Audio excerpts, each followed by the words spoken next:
If you dropped a single M1A2 Abrams tank onto a medieval battlefield against 10,000 fully armored knights, who wins?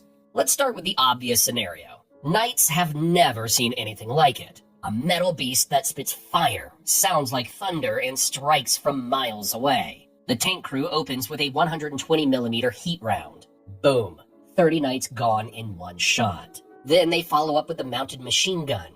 Hundreds of rounds per minute mowing down the front lines like grass. Horses panic. Chaos spreads. Nobody knows where it's coming from. This is what modern armies call shock and awe.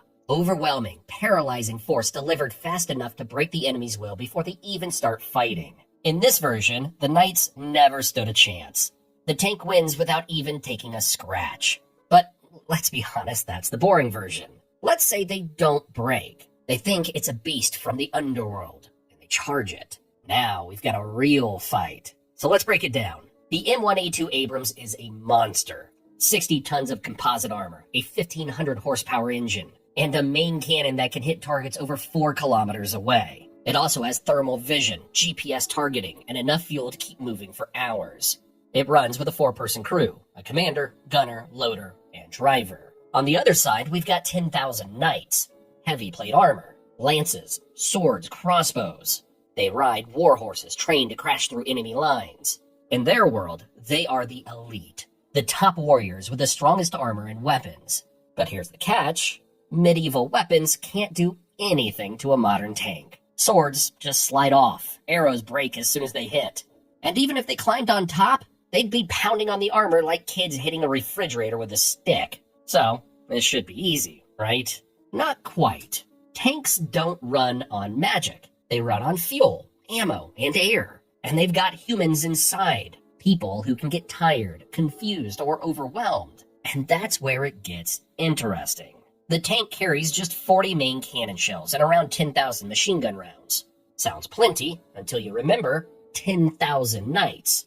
No resupply, no backup. Once the ammo runs low, every shot starts to matter. And mobility? Not unlimited. The tank moves fast in open space, but not forever. Sooner or later, it has to stop, cool down, refuel, reset. And if there's one thing the knights know, it's how to wait. They've fought siege battles that lasted weeks. They know how to wear an enemy down. So now the question is, can the tank finish this fast enough before it gets surrounded? Because terrain changes everything. The tank's biggest advantage is distance. It's built for open fields, where it can spot enemies early and fire before they get close. On flat ground with no cover, it turns into a steel sniper nest. But medieval battles weren't always fought in open fields. They happened in forests, hills, and valleys. A tank's nightmare. Trees block movement. Mud slows them down. Steep slopes can trap the treads. Worst of all, visibility drops. Thermal vision doesn't help much when you're surrounded by trees and knights hiding in every direction. Now, imagine the knights split up. No straight line charges. They come from all directions. Some on foot, some on horseback, some hiding behind trees and rocks.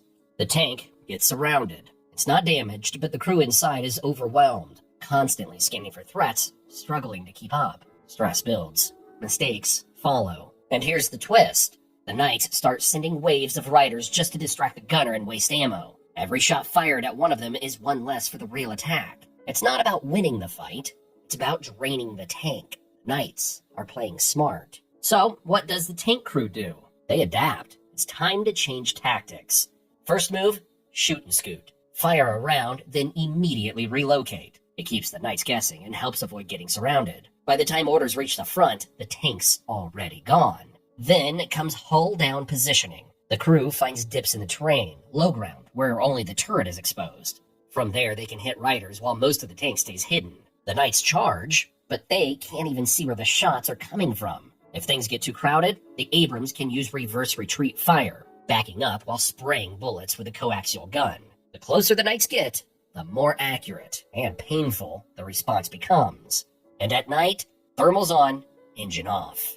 The tank turns into a silent ghost with glowing eyes. The knights see nothing. Then flash, fire, thunder, and it's gone. The battlefield feels like a haunted forest. But even that can't last forever, because both sides have a common enemy, time. Every time the crew reloads, it takes about 6 seconds. That's fast until your target is charging on horseback at 30 miles per hour. The coaxial machine gun runs on 200-round belts. Swapping in a new belt takes about 5 to 10 seconds. And after extended firing, the barrel can overheat and needs to be swapped out too. Another few seconds lost. Now, fuel. The Abrams holds 500 gallons of jet fuel and burns through about 60 gallons an hour under mixed movement. That gives the crew about 8 hours of life before they run dry. No gas stations in the 1300s either. Once it's out, it's done. But here's the twist. The knights aren't invincible either. They need food.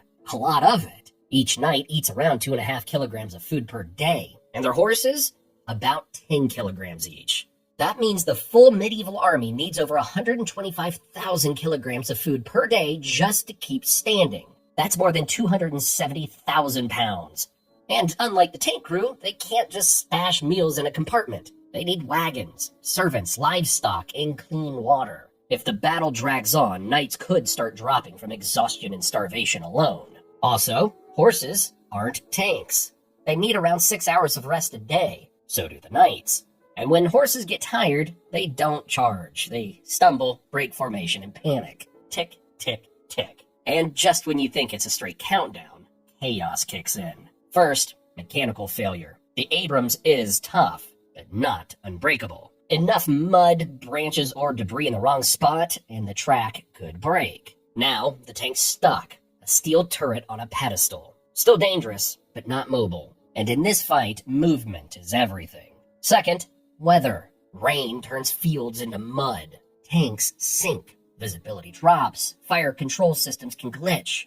Meanwhile, knights are used to fighting in all weather. Rain to them is just Tuesday. Third, fire. Knights know how to use torches, oil, and smoke. They could roll in burning carts or siege weapons. Not to destroy the tank, but to block its view and force it to reposition. And here's a wild card. A distraction swarm. Knights release running livestock. Cows, pigs, wild horses. Not to attack, but to use as moving cover. The tank's thermal sights light up with fast-moving heat. Last variable, the human one. The crew's been fighting for hours. They're outnumbered, under pressure, sweating inside 70 tons of steel. One wrong call, one missed shot, one reload too slow, and it could be over. So, who wins? If the fight is quick, open terrain, and no mistakes, the tank dominates. 10,000 knights can't get close before the ammo runs out. But if the field gets rough, if fuel runs low, if a tread breaks or one mistake slips in, then the numbers start to matter. So, what's the real answer? The tank probably wins the battle, but it might not survive the war. However, there's one more hypothetical scenario. Let's say the knights lose, badly. They charge and watch their friends disappear in fire and smoke. They've never seen anything like it. A giant, loud monster. In their world, there is no word for tank. So, what do they call it? A beast, a miracle, or a god. They start praying to it, painting it, following it. And the crew? Well, they're not tank operators anymore. They're prophets now. What would happen if a single Navy SEAL team fought 1,000 samurai? Watch the video you now see on the screen. Thanks for watching.